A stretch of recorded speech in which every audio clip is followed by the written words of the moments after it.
देखने वाले सभी मेरे प्रिय साथियों को नमस्कार। आपका अपने चैनल में स्वागत है, अभिनंदन है। मैं आपका प्रिय दोस्त महीप सिंह राठौड़। साथियों, आज का अपना विषय डिजिटल प्रवेशोत्सव 26-27 है। उसमें समस्या समाधान वीडियो पर साथियों, प्रवेशोत्सव ऐप से जुड़ी समस्याओं का अपन समाधान यहाँ पर मैं बताऊँगा आपको। आप वीडियो अंत तक साथियों ज़रूर देखें।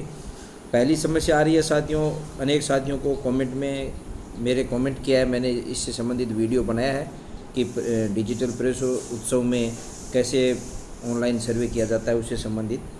तो इसमें सबसे बड़ी समस्या ये है कि साथियों, क्या इस ऐप में सभी घरों की एंट्री करनी है? पहली समस्या है। दूसरी समस्या आ रही है, क्या इस ऐप में सभी बच्चों की एंट्री करनी है? तीसरी समस्या आ रही है, क्या ऐप में किन किन बच्चों की एंट्री करनी है? केवल अनामांकित, ड्रॉप आउट या अन्य बच्चों की भी एंट्री करनी है? क्या बाकी बच्चों की एंट्री नहीं करनी है? अगर नहीं करनी है तो फिर एंट्री में क्या लिखना है? शून्य एंट्री कहाँ कहाँ करनी है? तो ये सारी चीज़ें साथियों मैं इस वीडियो में आपको बताऊंगा। अंत तक आप मेरे साथ इस वीडियो में बने रहें। तो साथियों चलते हैं सबसे पहले ऐप पर। ऐप पे आप पिन दर्ज करके और आगे बढ़ने पे क्लिक करें। उसके बाद यहाँ पर जो डिजिटल प्रवेशोत्सव दिखाई दे रहा है, इस पर क्लिक करना है साथियों। इस पर क्लिक करने के बाद में 3 टैब आपको दिखाई देंगे। नामांकन की स्थिति, सेकंड नंबर है D2D सर्वेक्षण 3 से 18 वर्ष के बच्चे, और D2D सर्वेक्षण 18 वर्ष से अधिक बच्चे। महत्वपूर्ण कार्य साथियों अपन को इसमें करना है, सबसे महत्वपूर्ण तो 3 से 18 वर्ष के बच्चों का जो सर्वेक्षण करना है। उसके बाद में 18 वर्ष से अधिक बच्चों का सर्वेक्षण करना है। तो सबसे पहले इस पर क्लिक करते हैं। तो सबसे पहले साथियों आपको पूछा जाएगा कि गांव में कितने घर हैं, वो टैब खुलेगा। उसमें आप गांव में घरों की संख्या लिख दें, और अगर वार्ड में आप एक वार्ड में काम कर रहे हैं तो एक वार्ड की घरों की संख्या लिख दें। और उसमें बाद में पूछा जाएगा कि ये आपको जानकारी कहाँ से मिली, सरपंच से, पंच से, पटवारी से या अन्य स्रोत है, उसमें से आप एक सेलेक्ट करें। मैंने ये साथियों पहले कर लिया है, इसलिए मेरे दोबारा ये नहीं खुलेगा। एक बार वो जानकारी भरने के बाद में दोबारा नहीं खुलेगी। तो उसके बाद में साथियों यहाँ पर आपको आपका जो ग्राम पंचायत है या शहर है उसका नाम दिखाई देगा, और फिर पिता के नाम से आप सर्च करें। आप जो सर्वे कर रहे हो उसको ऑफलाइन सर्वे है, उसमें से चाहे आप वोटर लिस्ट ले सकते हो साथियों, गांव की वार्ड की वोटर लिस्ट ले सकते हो। उसमें जो घर भी लिखे हुए हैं वोटर लिस्ट में, नीचे घर भी लिखे हुए हैं, उस घरों में कौन मुखिया उसका नाम यहाँ पर आप डालें, और उसको नाम डालने के बाद क्या क्या खुलता है वो मैं ऑप्शन बता रहा हूँ। जैसे मैंने ये एंट्री कर रखी है साथियों काफ़ी, और एंट्री करने के बाद में इनमें बच्चों की संख्या 000 ऐड की है। अगर इसमें किसी प्रकार का संशोधन करना है या एडिट करना है या डिलीट करना है इसको, तो अपन जानकारी को डिलीट भी कर सकते हैं और पुनः भर सकते हैं। साथियों भरनी कैसे है, अब ये कर रहे हैं कि सबसे पहले यहाँ पर पिता का नाम एंट्री करनी है। तो साथियों जैसे मैंने यहाँ पर दिखाई दे रहा है ग्राम पंचायत का नाम आ रहा है, और पिता की नाम की एंट्री कर दी। नाम की एंट्री करने के बाद यहाँ से आपको ये नया घर या अस्थायी निवास जोड़ें, इस पर क्लिक करना है। उसके बाद में आपसे इस प्रकार की जानकारी मांगेगा। यहाँ पर आप अपना जो गांव है उस या नगर पालिका है, नगर निगम है, जिस प्रकार की है, जैसे यहाँ पर मैं करता हूँ तो ग्राम पंचायत आता है, नगर पालिका आती है, नगर परिषद आती है, नगर निगम आता है, जो भी है आप उसको सेलेक्ट करें। उसके बाद में हैबिटेशन या वास स्थान, यानी उस नगर पालिका में या ग्राम पंचायत में आपका कौन सा मोहल्ला है, कौन सा, वो यहाँ पर आप अगर ग्राम पंचायत चुनी है तो गांव का नाम लिखें, नगर पालिका चुनी है तो वो वार्ड नंबर लिखें, आप वो यहाँ पर लिखें। उसके बाद में यहाँ पर माता का नाम लिखना है या पिता का नाम लिखना है, अभिभावक का नाम लिखना है, और यहाँ मोबाइल नंबर लिखने हैं। और यहाँ से साथियों अगर देखा जाए तो ये चयन करना है कि जनरल, SC ST OBC में आपका बच्चा किस में से है। धर्म चयन करना है, हिंदू, मुस्लिम या उपयुक्त के अलावा अगर कोई है। उसके बाद में विशेष ध्यान देने वाले परिवार के बच्चे हैं तो यहाँ पर जैसे खाना बदोश के बच्चे हैं, या बाल श्रमिक हैं, या सफाई कर्मी के बच्चे हैं, या वृक्ष संरक्षण के बिना बच्चे हैं, सेलेक्ट करें। और लागू नहीं होता है तो आप लागू नहीं हो करें। यहाँ पर ये जो पॉइंट है कि क्या इस घर में कोई बड़ा 18 वर्ष से अधिक है जो 10वीं या 12वीं पास नहीं है, बड़ा है यानी घर में कोई भी हो अगर कोई बड़ा है 10वीं या 12वीं पास नहीं है तो नहीं लिखें, अदरवाइज़ हाँ लिखें। और उसके बाद में घर में कुल OOC बच्चों की संख्या, यहाँ पर साथियों OOC बच्चों की संख्या, अगर घर में बच्चे किसी प्रकार की, जीरो यहाँ कब आएगा साथियों, ये ध्यान रखना आपको। जीरो यहाँ तभी आएगा, 4 स्थिति बनेगी साथियों। शून्य एंट्री तभी होगी जब जिस घर में बच्चों की संख्या शून्य हो, या तो ऐसे घर की एंट्री अपन कर रहे हैं जहाँ बच्चे है ही नहीं, या फिर ऐसे बच्चे हैं घर में लेकिन सभी 3 वर्ष से छोटे हों, या फिर सभी बच्चे 18 वर्ष से बड़े हों, या उस घर के 3 से 18 वर्ष के सभी बच्चे आंगनबाड़ी या किसी विद्यालय में नामांकित हों, चाहे वो राजकीय विद्यालय हो या प्राइवेट विद्यालय हो। तो ऐसी स्थिति में यहाँ शून्य एंट्री करनी है साथियों, ये ध्यान रखना। अगर आप शून्य एंट्री करोगे और उसके बाद में सहजे नीचे ये आपके दे रखा है, इस पर सहजे करेंगे तो वो जानकारी सेव होके आ जाएगी। अगर यहाँ पर शून्य एंट्री बच्चों की संख्या अगर उस परिवार में है, ऐसे बच्चे जो अनामांकित और ड्रॉप आउट बच्चे ही साथियों इसमें लिखना है, ये भी ध्यान रखना है। पहली बात तो शून्य कब लिखना है मैंने बता दिया। दूसरी बात साथियों ये बता रहा हूँ कि सभी बच्चों की एंट्री नहीं करनी है। जैसे घर में 5 बच्चे हैं, 5 में से 3 बच्चे अध्ययनरत हैं और 2 बच्चे हैं, वो उसमें से एक बच्चा है वो 18 वर्ष से अधिक हो गया तो उसकी एंट्री नहीं होगी। एक बच्चा है जो 3 से 18 के बीच है और वो बच्चा अनामांकित है अर्थात ड्रॉप आउट है, तभी उसकी एंट्री यहाँ पर करनी है। मान लो एक बच्चा अनामांकित और ड्रॉप आउट है तो उसको यहाँ 1 करके आप लिखें।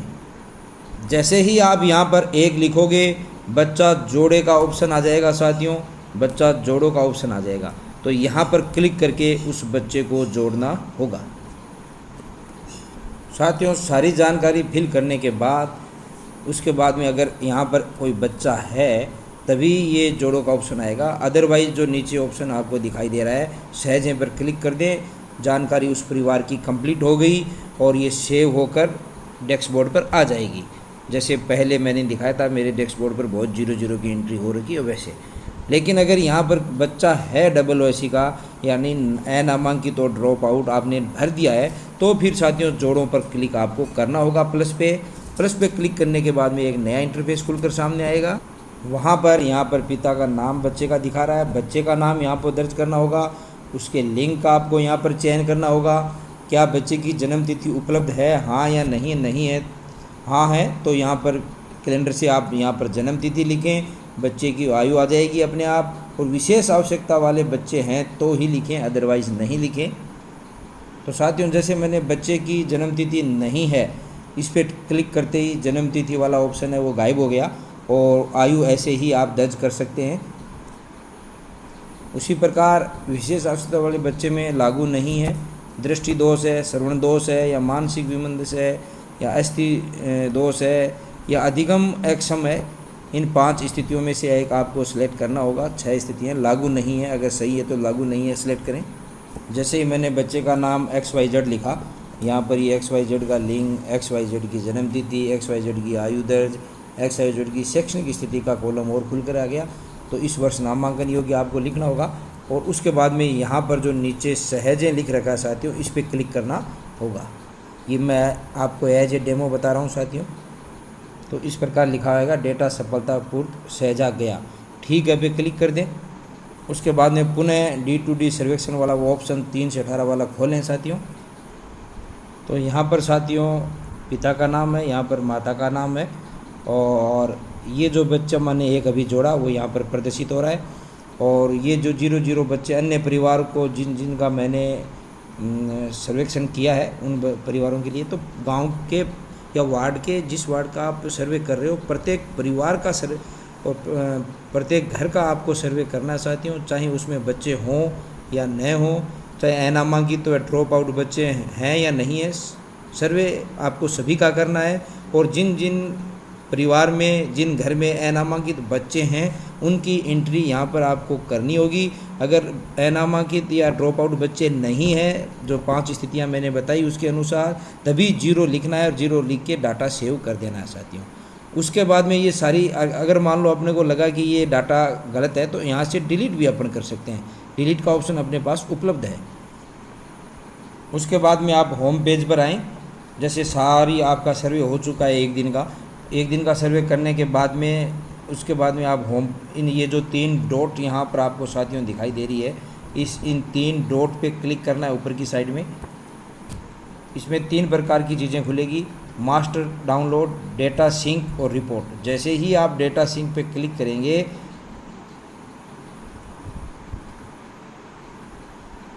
आपके आ जाएगा डेटा सफलतापूर्वक अपलोड किया गया, ठीक है पे क्लिक करते हैं और ये डेटा साला दर्पण पे चले जाएंगे साथियों।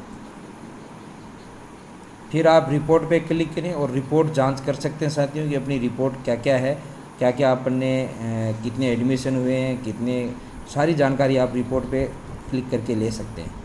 तो इस प्रकार की रिपोर्ट आपको दिखाई देगी। हाउस होल्ड सर्वे 3 से 18 है, वो 10 हैं, 10 अपलोड किए हैं और 0 लंबित हैं। बच्चे हैं वो 0 0 तीनों में हैं और हाउस होल्ड 18 वर्ष से अधिक हैं वो 6 हैं, 6 ही लंबित हैं और वेस्ट 0 0 आ रहे हैं। अनामांकित स्थिति तीनों में 0 0 आ रही है साथियों। तो इस प्रकार आप अपनी रिपोर्ट भी देख सकते हैं साथियों। एक जानकारी और थी साथियों जो कि यहाँ पर आपको दिखाई दे रहा है, ये कॉलम, इसको थोड़ा सा ध्यान से देखना। ये जो कॉलम है कि क्या इस घर में कोई बड़ा 18 वर्ष से अधिक है जो 10वीं या 12वीं पास नहीं है। अगर इसमें आप हाँ करते हैं तो ये 18 वर्ष से अधिक वाला सर्वे हो जाएगा साथियों, बच्चों का सर्वे है या कोई भी हो। और अगर इसमें नहीं करते हैं तो जो 18 वर्ष से अधिक का सर्वे है उसमें इनका नाम नहीं आएगा। और अगर आप यहाँ पर हाँ कर देते हैं तो ये जो इस परिवार में जैसे ही इनके डाटा आप सेव करोगे तो इसमें परिवार के मुखिया का नाम 18 वर्ष से अधिक वाले सर्वे टैब में प्रदर्शित होगा। इसलिए अगर इसका मुखिया और अगर इसके परिवार में ऐसे है तभी हाँ करें, अदरवाइज़ यहाँ पर नहीं सेलेक्ट करें। जैसे मैंने अभी आपको एक रिपोर्ट दिखाई थी, इस रिपोर्ट में हाउस होल्ड 18 वर्ष से अधिक है उनकी संख्या यहाँ पर 6 प्रदर्शित हो रही है साथियों। और यहाँ पर भी लंबित 6 आ रहे हैं, ये कहाँ से आए? तो ये देखो कहाँ, ये जो मैंने अभी हाँ जो अपन कर रखा था उस हाँ की वजह से ये 18 हाउस होल्ड सर्वे 18 वर्ष से अधिक में एंट्री हो गई है। अगर एक्चुअली में वहाँ पर 18 वर्ष से अधिक ऐसे बच्चे हैं जो 10वीं 12वीं पास नहीं कर रखी है तभी हाँ करें, अदरवाइज़ ना करें। तो इसको मैं उस सर्वे के अंदर भी आपको दिखा रहा हूँ साथियों।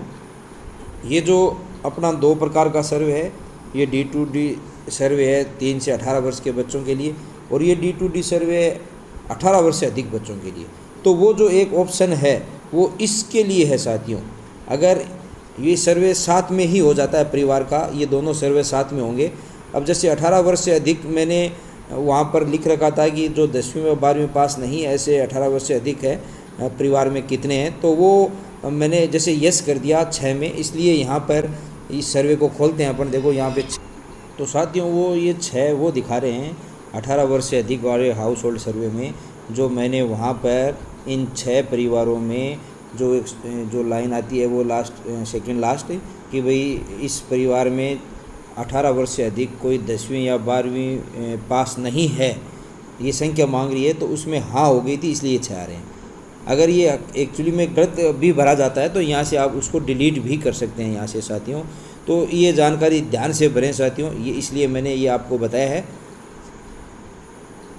तो मैंने आपको संपूर्ण जानकारी दी साथियों। फिर भी अगर किसी प्रकार की समस्या है तो आप मेरे चैनल पे आप इसमें जाके आप कमेंट करें, मैं आपकी